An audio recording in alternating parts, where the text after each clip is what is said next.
Hello friends, hi Abner. എല്ലാവർക്കും little farmer എന്ന് പറയുന്ന യൂട്യൂബ് ചാനലിലേക്ക് സ്വാഗതം. ഇന്ന് നമ്മൾ പരിചയപ്പെടാൻ പോകുന്ന ഒരു വിദേശ ഇനം പഴമാണ്. കണ്ട ഇതൊരു ആത്തച്ചക്കയെ പോലെ ഇരിക്കുന്നുവെങ്കിലും രുചിയിൽ ഇത് വ്യത്യസ്തനാണ്. നമ്മളെ കാലാവസ്ഥയിൽ നല്ലവണ്ണം വളരുന്ന റൊളീന പഴത്തെ കുറിച്ചാണ് നമ്മൾ ഇന്ന് പരിചയപ്പെടുന്നത്. ഇതാണ് നമ്മളെ വീട്ടിലെ റൊളീന പഴത്തിന്റെ ചെടി. 3 വർഷം ആയപ്പോൾ തന്നെ കായകൾ വന്നുകൊണ്ടിരിക്കും.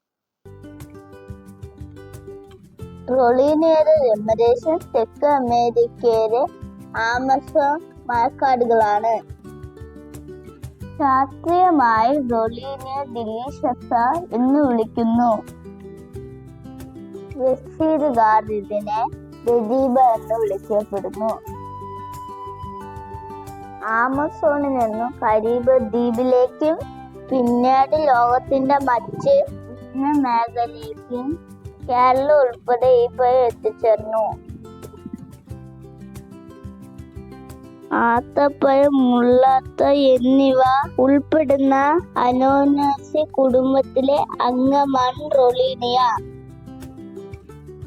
ഏകദേശം 4 മുതൽ 10 മീറ്റർ വരെ ഉയരത്തിൽ വളരുന്ന ഇടത്തരം വൃക്ഷമാണ്. ഇലകൾ നല്ല നീളവും പച്ച നിറമുള്ളതാണ്.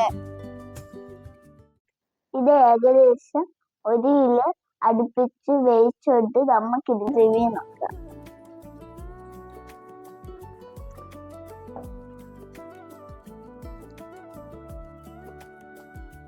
നല്ല ക്രീമിയാണ് ഇതിൻ്റെ അകം കാണാൻ.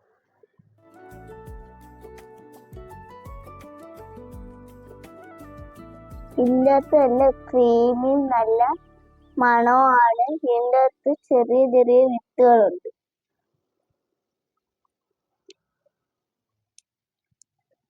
ചെറിയ മധുരവും നല്ല ക്രീമിയും ടേസ്റ്റുമാണ് ഇതിൻ്റെ അകത്ത്. വീട്ടിൽ വയ്ക്കാൻ പറ്റിയ നല്ലൊരു ഫലച്ചെടിയാണ് റൊളീന പ്ലാന്റ്. ഇന്നത്തെ എൻ്റെ വീഡിയോ അടുത്ത വീഡിയോ ആയി വീണ്ടും കാണാം. എല്ലാവരും സബ്സ്ക്രൈബ് ചെയ്യാനും ലൈക്ക് ചെയ്യാനും മറക്കല്ലേ. ടാറ്റാ.